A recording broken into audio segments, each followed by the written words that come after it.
Hello everyone, स्वागत है आप सब लोगों का पीसीएसवाई तरुण में। आज यहाँ पर हम यूपी की आरओ यूपी की जो हमारी आरओ की टेस्ट सीरीज है और ये टेस्ट सीरीज आपकी संस्कृति आईएएस की लग रही है। और सबसे इंपॉर्टेंट बात है यहाँ पर फुल न्यू वाली जो टेस्ट सीरीज है उसी की बात करेंगे। सामान्य अध्ययन और सामान्य हिंदी यहाँ पर क्वेश्चन है एक ही टेस्ट सीरीज में। सामान्य अगर हम बात करें कि अध्ययन के किस चीज़ के क्वेश्चन है तो हमारे सामान्य अध्ययन की ज्योग्राफी क्वेश्चन है। हिंदी की बात किया तो आपकी जो जनरल हिंदी आती है उसकी यहाँ पर हम टॉपिक की बात करेंगे।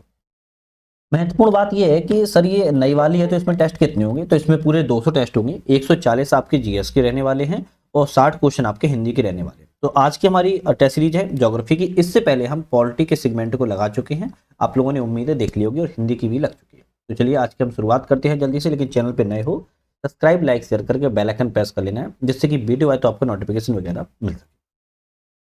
तो यहाँ पर हम जो प्रीवियस ईयर जो वीडियो थी आपकी प्रीवियस वीडियो थी सॉरी, तो उसमें 50 क्वेश्चन तक हम कवर कर चुके थे। आज हमारे यहाँ पर 51 से क्वेश्चन कवर होगा और बहुत ज़्यादा यहाँ से महत्वपूर्ण रहने वाले क्वेश्चन है। निम्नलिखित पर्वतों पर विचार कीजिए।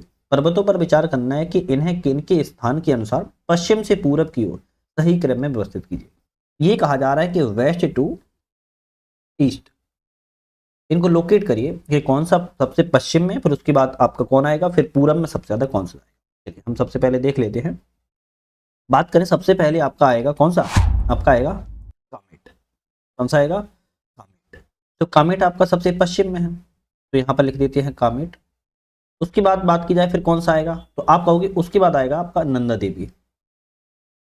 नंदा देवी, अभी इनकी ऊंचाई भी हम देख लेंगे। नंदा देवी की बात करें फिर आपका आएगा एवरेस्ट। एवरेस्ट और उसके बाद अंतिम में आएगा आपका कंचनजंगा। इस तरीके से आपके वेस्ट टू हम ईस्ट की ओर चलेंगे। अगर हम यहाँ पर बात करें भाई कामेत की जो है कितनी ऊंचाई पर है, तो कामेत आपको ध्यान रखना है, कामेत आपका जो रहेगा 7756 मीटर की ऊंचाई पर है। ठीक है, अगर हम यहीं पर देखें कि भाई नंदा देवी कितनी ऊंचाई पर है, क्योंकि इंपोर्टेंट है, तो नंदा देवी आपका 7817 मीटर की ऊंचाई पर है। एवरेस्ट आप सभी को वैसे पता होगा 8848 मीटर की ऊंचाई पर है। और कंचनजंगा की अगर बात करें, कंचनजंगा आपका 8598 मीटर की ऊंचाई पर है। इस तरीके से आपको ध्यान रखना है, पश्चिम से पूरब की ओर, डी वाला ऑप्शन यहाँ पर आपका सही जाएगा। नेक्स्ट क्वेश्चन की बात करेंगे। निम्नलिखित युग्मों पर विचार कीजिए। नदी है और उसकी प्रवाह की दिशा है और यहाँ से कौन सा सुमेलित नहीं है, मतलब कि एक ऐसा ऑप्शन है जो गलत है, जो कि उसकी दिशा के अनुसार नहीं बताया गया है, उसके बात करना है। तो यहाँ पर अगर हम देखें रामगंगा नदी, रामगंगा नदी आपकी दक्षिण पूर्व दिशा की ओर बहती है, बिल्कुल ठीक लिखा है। चंबल नदी उत्तर पश्चिम दिशा की ओर, तो चंबल नदी आपकी उत्तर पश्चिम दिशा की ओर नहीं बहती है, चंबल नदी आपकी उत्तर पूर्व दिशा की ओर बहती है। अब आप अपने मैप पे उठा के देख लो, उत्तर पूर्व दिशा की ओर बहती है, तो बी ऑप्शन आपका गलत है। जबकि सोन नदी उत्तर दिशा की ओर बहती है, बिल्कुल ठीक लिखा है। माही नदी आपकी दक्षिण पश्चिम में बहती है, ए बी सी लिखा है। तो ये जो प्रवाह हैं कभी कभी मिलाने के लिए आ सकते हैं, तो इनको ध्यान रखना है। नेक्स्ट क्वेश्चन आता है, एक तरफ दर्रे हैं और एक तरफ समुद्र तल से ऊंचाई है। दर्रे और समुद्र तल से ऊंचाई है, कौन सा दर्रे की ऊंचाई कितनी है, यहाँ पर इसको मिलाना है। हम यही मिला लेते हैं, बाकी ऑप्शन में यहाँ पर मिलाने को होगा, हम यहाँ मिला लेते हैं। जैसे काराकोरम की बात करें, काराकोरम आपका 5575 मीटर की ऊंचाई पर है, 5575 मीटर। अखिल की बात की जाए, अखिल आपका 4779 मीटर की ऊंचाई पर है, 4779। लनकला, लनकला दर्रे की बात करें 5000 मीटर की ऊंचाई पर है। और आपकी जोजिला की बात करें तो 3529 मीटर की ऊंचाई पर। तो आप इनको भी याद कर लेना, मिलाने के लिए भी इसी तरीके से आते हैं। नेक्स्ट क्वेश्चन आता है कि निर्वाहक जो कृषि पद्धति है उसको सही सम्मिलित कीजिए, कौन से यहाँ पर सही है। निर्वाहक कृषि के बारे में यहाँ पर कौन ऑप्शन सही है, तो एक तरफ कृषि पद्धति है और कौन सी पद्धति जो है किस क्षेत्र से संबंधित है। जैसे दहिया की बात करें मध्य प्रदेश में बोली जाती है, इस तरफ स्थानांतरित कृषि है, ये चीज भी आपको ध्यान होना चाहिए, स्थानांतरित कृषि के नाम है। दहिया आपकी मध्य प्रदेश में है, कुरुबा आपकी मेघालय में, तो ये कुरुबा आपकी मेघालय में तो नहीं है। कुरुबा कहां पर है, कुरुबा आपकी झारखंड में है, कुरुबा आपकी झारखंड में है ना कि मेघालय में है, तो ये वाला तो आपका गलत था दूसरा। और पामा डाबी की बात करें तो उड़ीसा में है, ये भी सही। तो आपका पहला और तीसरा सही है, तो आप बी वाले पे टिक लगाओगे, दूसरा वाला गलत था जो कि मैंने आपको बता दिया। निम्नलिखित में से कौन सा भारत के संस्थान और उनकी अवस्थिति के बारे में सही नहीं। ये बोर्ड है कुछ, जैसे तंबाकू बोर्ड, अंगूर बोर्ड, डेयरी बोर्ड, मत्स्य बोर्ड, इनकी आपकी जो अवस्थिति है वो कहाँ पर है इसकी बात कर रहा है, और एक ऑप्शन यहाँ पर गलत है। तंबाकू बोर्ड की बात करें कोची में नहीं है, तंबाकू बोर्ड आपका है गुंटूर में। अब आपके गुंटूर कहाँ पर है सर, तो आपका गुंटूर रहेगा आंध्र प्रदेश में। ठीक है, तो ऑप्शन आपका बी ए वाला गलत था। जबकि भारतीय अंगूर प्रसंस्करण बोर्ड पुणे में है, महाराष्ट्र में। राष्ट्रीय डेयरी विकास बोर्ड आनंद में है, गुजरात में। राष्ट्रीय मत्स्य उद्योग विकास बोर्ड आपका हैदराबाद में है, तेलंगाना। तो बाकी आपके बी सी डी सही है। अच्छा, आपको बताऊं एक चीज भी कि हमारा ऐप भी आ चुका है जिसका नाम है नट लर्निंग ऐप। इस ऐप को डिस्क्रिप्शन में लिंक पर जाके आप क्लिक कर सकते हो और ऑनलाइन माध्यम से खुद से भी टेस्ट सीरीज वगैरह लगा सकते हो, जो आप जिस तरीके से ऑनलाइन मेथड में दी जाती है उससे आप टेस्ट सीरीज लगा सकते हो। ये test series very very important है क्योंकि यहाँ पर हमने 180 प्लस टेस्ट रखे हुए हैं इस टेस्ट सीरीज में। जैसे यहाँ पर जीएस के होंगे, पीवाईक्यू भी होंगे, टी सेट भी होगा, तो सारी चीजें होंगी, हिंदी होगा, तो सारी चीजें यहाँ पर है इस टेस्ट सीरीज में। आप एक बार जाके ऐप पर विजिट करके जरूर देख लीजिएगा। कोई भी डाउट है, कोई क्वेश्चन है, कुछ भी है तो आप मुझे कॉल भी कर सकते हो, नंबर मैंने वहां पर दिया हुआ है। क्वेश्चन की बात करते हैं, सामाजिक वानिकी कार्यक्रम के संदर्भ में बताइए कौन सा विचार सही है। सामाजिक वानिकी विचारे में विचार करना है। तो सामाजिक वानिकी कार्यक्रम जो होता है वो ग्रामीण जनसंख्या के लिए जलावन, लकड़ी और वनोत्पाद की आपूर्ति का यहाँ पर प्रावधान किया गया। बिल्कुल बात ठीक है। इसके अंतर्गत सामाजिक और ग्रामीण विकास हेतु केवल सामुदायिक भूमि पर वनारोपण का कार्य किया गया। केवल वनारोपण का किया गया, ये गलत है आपका। तो केवल आपका यहाँ पर सी वाला ऑप्शन यहाँ पर सही रहेगी। नेक्स्ट क्वेश्चन आता है कि निम्नलिखित भारत के राज्यों पर विचार कीजिए, इन्हें वन क्षेत्रफल के आधार में अवरोही क्रम में व्यवस्थित कीजिए। अब इनको अवरोही क्रम में व्यवस्थित करना है। अब कैसे करेंगे देखते हैं। सबसे पहले आपका आएगा मध्य प्रदेश। मध्य प्रदेश का जो वन क्षेत्रफल है आप कहोगे कितना है, तो 77,000, कितना 77,400 आप कहोगे 93, सबसे ज्यादा है। ठीक है। उसके बाद अगर बात करें तो आपका आएगा अरुणाचल प्रदेश दूसरे नंबर पर। अरुणाचल प्रदेश की बात करें 66,431 है। फिर उसके बाद बात किया छत्तीसगढ़ आएगा। छत्तीसगढ़ की बात करें तो 55,717 है। और उसके अंतिम में आपको उड़ीसा आएगा। उड़ीसा का आपका 52,156 है। तो आपका ऑप्शन इसमें कौन सा सही रहेगा, आपका रहेगा ए वाला ऑप्शन सही। सबसे पहले तीसरा, फिर चौथा, फिर दूसरा, फिर पहला। तेल शोधनशाला है और राज्य है, कौन सी तेल शोधनशाला किस राज्य में स्थित है। आजकल क्या है, क्वेश्चन ना मिलाने के लिए आने लगे हैं, तो ये बहुत ज्यादा डिफिकल्टी भी हो गया क्योंकि 4 ऑप्शन याद करने पड़ते हैं। पहले ऐसा नहीं होता था। तेल शोधनशाला की बात करें किस राज्य में, जैसे करनाल आपकी हरियाणा में है, मथुरा आपकी उत्तर प्रदेश में है, गुवाहाटी आपकी असम में है और कोयली आपकी गुजरात में। आपका ऑप्शन कहोगे ये वाला बिल्कुल करेक्ट है।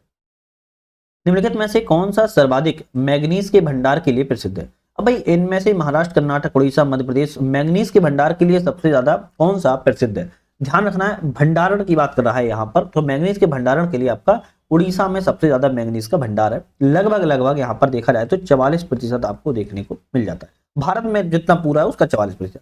दूसरे नंबर पर आता है कर्नाटक, जहां पर 22% है। तीसरे नंबर पर आता है मध्य प्रदेश, जहां पर 12% है। और अगर बात करें महाराष्ट्र की, तो महाराष्ट्र में 7% आपको देखने को मिल जाता है। और महाराष्ट्र के साथ साथ अगर बात की जाए गोवा की भी, गोवा में भी 7%। तो महाराष्ट्र, गोवा में 7% है। उड़ीसा में सबसे ज्यादा है, मध्य प्रदेश में तीसरे नंबर पर है 12%। चलिए क्वेश्चन की बात करेंगे। निम्नलिखित अभिकथन और कारण है। अभिकथन और कारण में बताना है यहाँ पे कौन से दोनों सत्य हैं या कौन से सत्य नहीं है, इसके बारे में बताना है। चलिए बात करेंगे। जो हिमालय से नदियां हैं वो पश्चिमी भारत में उपजाऊ जलोढ़ मृदा का निर्माण करती हैं। अब आप खुद बताओ, पश्चिमी भारत में करती हैं क्या, पश्चिमी भारत में करती हैं क्या, गलत हो जाएगा। कारण है कि ये नदियां अपने प्रवाह मार्ग में बड़ी मात्रा में अवसाद लेकर चलती हैं। हाँ, ये बात सही है कि बहुत बड़ी मात्रा में ये अवसाद को लेकर तो चलती हैं, लेकिन पश्चिमी भारत में उपजाऊ मृदा का निर्माण करती हैं, ये आपका गलत हो जाएगा। तो केवल आर आपका सही है, तो आप कहोगे यहाँ पर ए गलत है, आर आपका यहाँ पर सत्य है। आप सी वाले पे टिक लगा देंगे। नेक्स्ट क्वेश्चन आता है कि गोंडवाना क्रीम की चट्टानों के संदर्भ पर विचार कीजिए, इनमें से कौन सा कथन सही है। गोंडवाना क्रीम की चट्टानों के बारे में विचार करना है। इसका निर्माण जो है कार्बोनिफेरस युग से लेकर जुरेसिक युग के बीच में हुआ है। बिल्कुल ठीक लिखा है। भारत का लगभग 98% कोयला गोंडवाना क्रीम की चट्टानों में ही पाया जाता है। बिल्कुल सही है। और दोनों ही चीजें आपको ध्यान रखनी है, ये ऑप्शन पर टिक लगा देना है, दोनों सही। फिर आता है अभिकथन और कारण। अभिकथन और कारण में देखते हैं कौन सा यहाँ पर सही है। चलिए बात करेंगे। भारत में लाल मृदा का जो निर्माण है वो जलवायु परिवर्तनों के परिणाम स्वरूप रवेदार और कायंत्रित सेलों के विघटन और वियोजन से हुआ है। हाँ बिल्कुल बात ठीक है। अगर आप देखोगे भारत में जो आपकी आपकी लाल मृदा का निर्माण मिलता है, रवेदार और कायंत्रित चट्टानों के विघटन हुआ, वियोजन हुआ, उसके ही निर्माण से बनती है। कारण क्या है, मृदा जो है बाजरा, मूंगफली, आलू की कृषि के लिए अधिक उपजाऊ है। लाल मृदा की बात कर रहा है कि बाजरा, मूंगफली और आलू उसमें उपजाया जा सकता है। आप कहोगे कारण और कथन आपके दोनों ही सही हैं, तो आप कहोगे यहाँ पर कारण कथन दोनों सही, लेकिन व्याख्या नहीं कर रहा है। ये भी ध्यान रखना है कि व्याख्या नहीं कर रहा है, लेकिन दोनों सही हैं आपके। बात करेंगे भारत का कौन सा जैव मंडल रिजर्व यूनेस्को की सूची में शामिल नहीं है। अगर अब आपको जैव मंडल रिजर्व पता है कि कौन कौन से शामिल हैं, तभी आप इसमें से एक ढूंढ पाओगे कौन शामिल नहीं है। खैर, कोई बात नहीं, हम आज आपको सभी बता देंगे, टेंशन फ्री रहो आप लोग। नीलगिरी शामिल है, अगस्त मलाई भी शामिल है, और अचानक मार भी शामिल है। लेकिन मानस की बात की जाए, मानस असम में, और यह यूनेस्को की आपके जैव मंडल रिजर्व में शामिल नहीं है, ध्यान रखना है। ठीक है, तो आपका हो गया डी वाला ऑप्शन आपका यहाँ पर गलत है। लेकिन आपको अब ध्यान भी रखना है कि और कौन कौन से हैं, जैसे नीलगिरी है, यहाँ पे एक बार लिख देता हूँ जिससे कि आपको याद रहेंगे। नीलगिरी, नीलगिरी की बात की जाए, मन्नार की खाड़ी, ये तो पता ही होगा ना किस किस जगह पर है। नीलगिरी तमिलनाडु में है।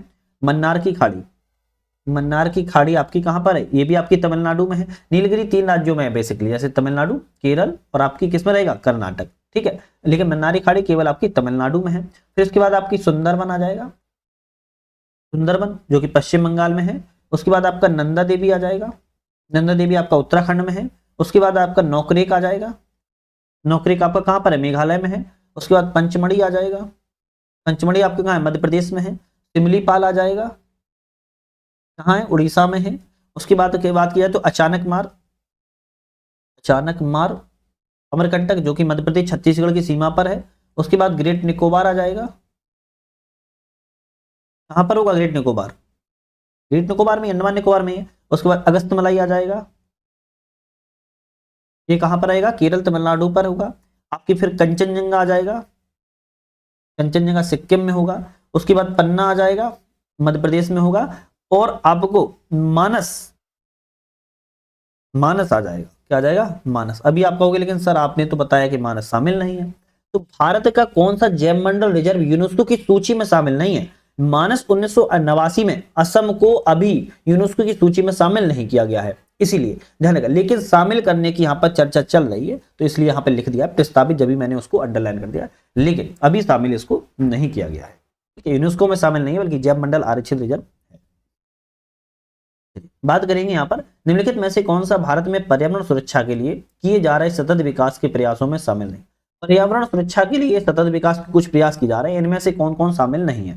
तो जल संवर्धन शामिल है, कृषि जलवायु प्राधिकरण शामिल है, मृदा संरक्षण, भर्ती भूमि विकास कार्यक्रम शामिल है, वन आरोपण की बात करें ये आपका शामिल नहीं है भारत के पर्यावरण संरक्षण संबंधित। तो आपका हो गया बी वाला ऑप्शन यहाँ पर गलत हो जाएगा। कहवा, भाई कॉफी की जो कृषि होती है उस पर विचार करना है, कौन सा कथन सही है कॉफी के बारे में। यह एक शीतोष्ण कटिबंधीय रोपण कृषि की फसल है।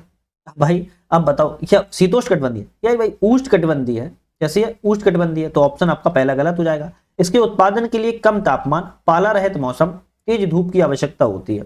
अब आप जब उष्ण कटिबंधीय है तो सीधी बात है कि भाई कम तापमान कैसे हो जाएगा, है ना। 16 से 28 डिग्री सेल्सियस तक का तापमान चाहिए होता है, और वर्षा की बात करें 150 से 250 सेंटीमीटर की वर्षा, तो आपका ये भी गलत। तो आपका होगा बी वाला रहेगा, ना तो पहला ही सही है ना तो दूसरा ही सही है। 2011 की जनगणना के अनुसार सर्वाधिक लिंगानुपात वाले राज्यों को अवरोही क्रम में लिखिए।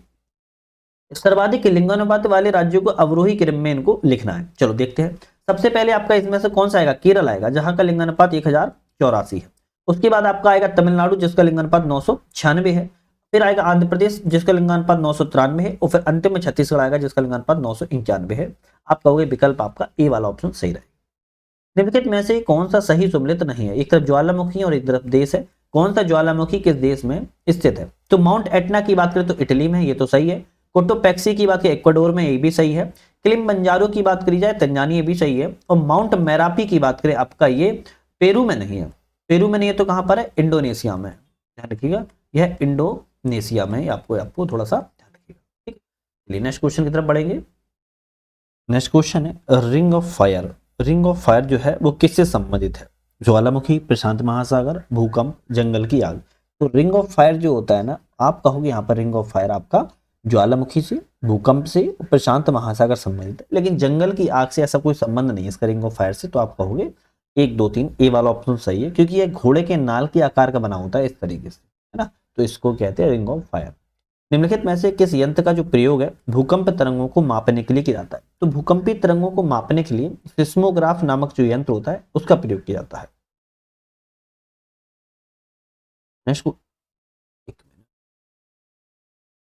नेक्स्ट क्वेश्चन है हमारा अभिकथन और कारण है।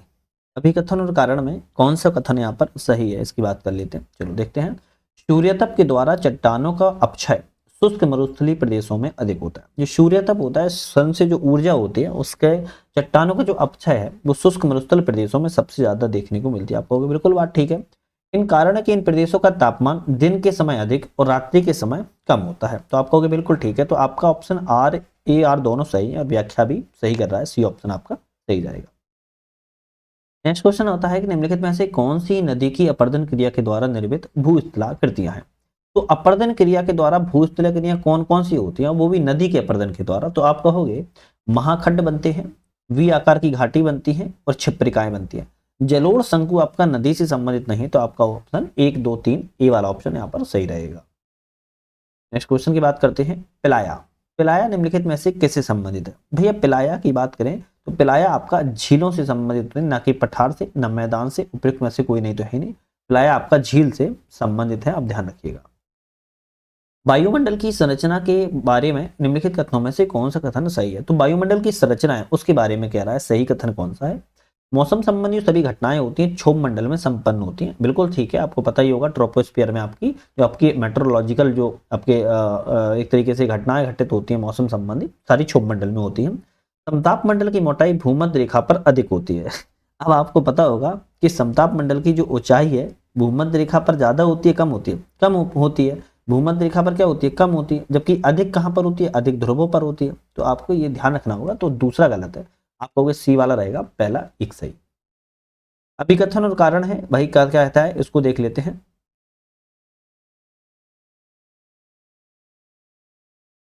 एक मिनट, हाँ अभिकथन और कारण में कहता है कि भाई जो सूर्य से पृथ्वी पर प्राप्त होने वाला जो सूर्य तप है वो सभी स्थानों पर समान नहीं है। बिल्कुल बात ठीक है, क्योंकि जो मान लो पृथ्वी और पृथ्वी पर सभी स्थानों पर सूर्य तप का मान समान थोड़ी ना होता है, अलग अलग होता है। बिल्कुल ठीक है। कारण है कि विषुवत रेखा पर सूर्य तप सर्वाधिक होता है।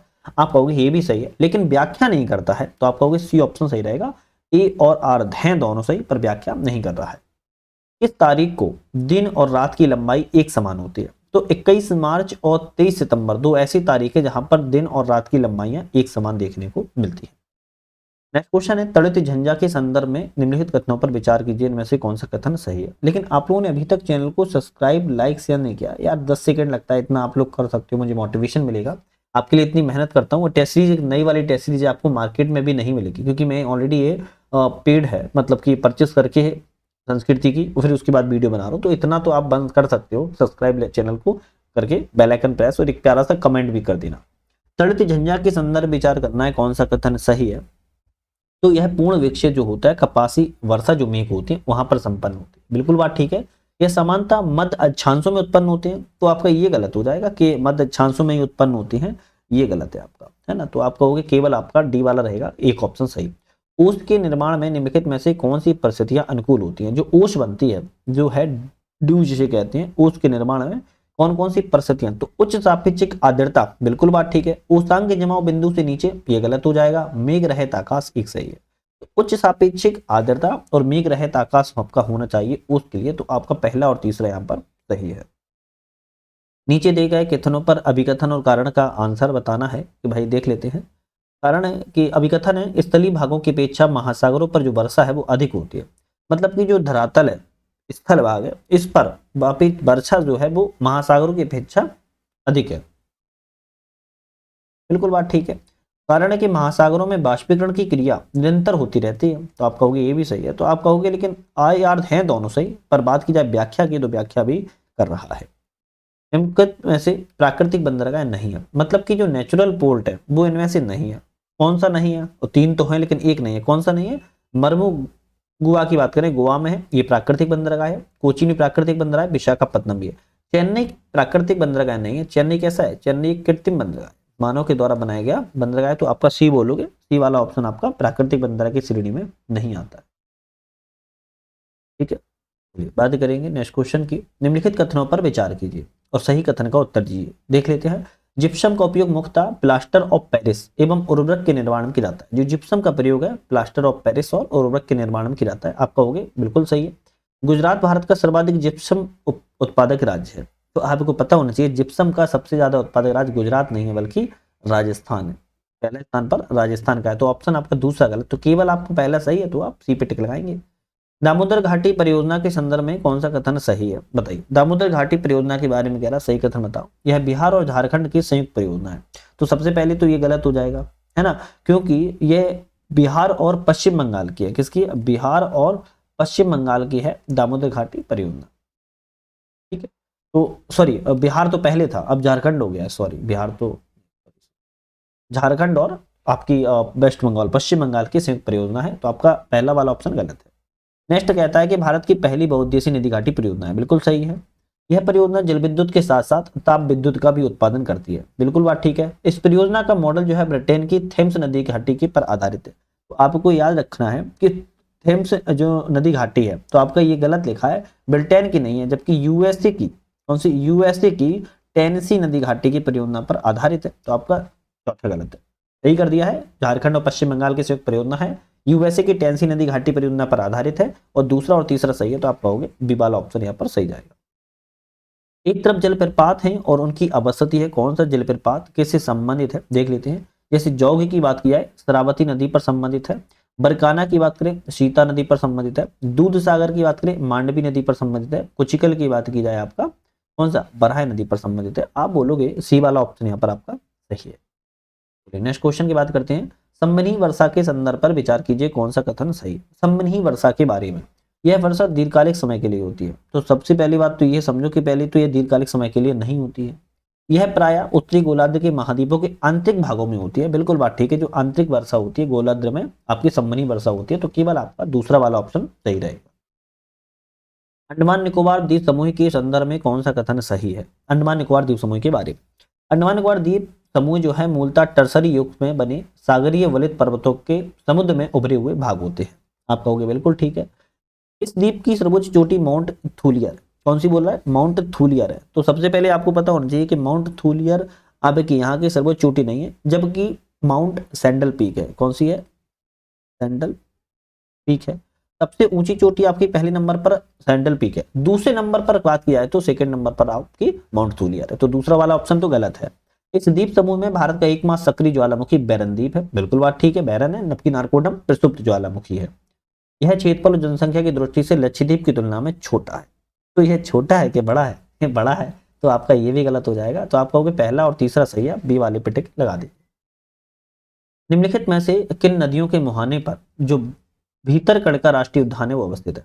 नेशनल पार्क है भीतरकनिका, वह किस नदी के मुहाने पर स्थित है उसकी बात कर रहा है। तो यहाँ पर बात करें ब्रह्माणी, बैतरणी और आपकी धमरा, ये तीन जो नदियां हैं इसके तट पर स्थित है। आप कहोगे सी वाला ऑप्शन यहाँ पर आपका सही रहेगा।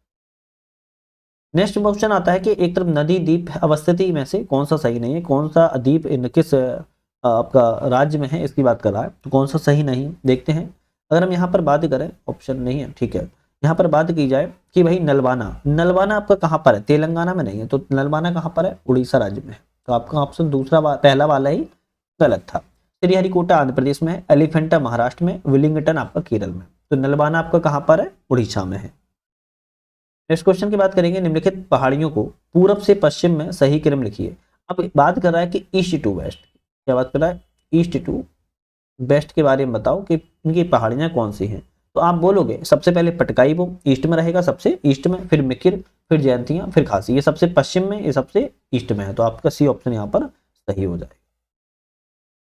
एक तरफ राष्ट्रीय आपके जल राजमार्ग है और दूसरे अवस्थिति है। इनमें से कौन सा सही नहीं है उसकी बात कर रहा है।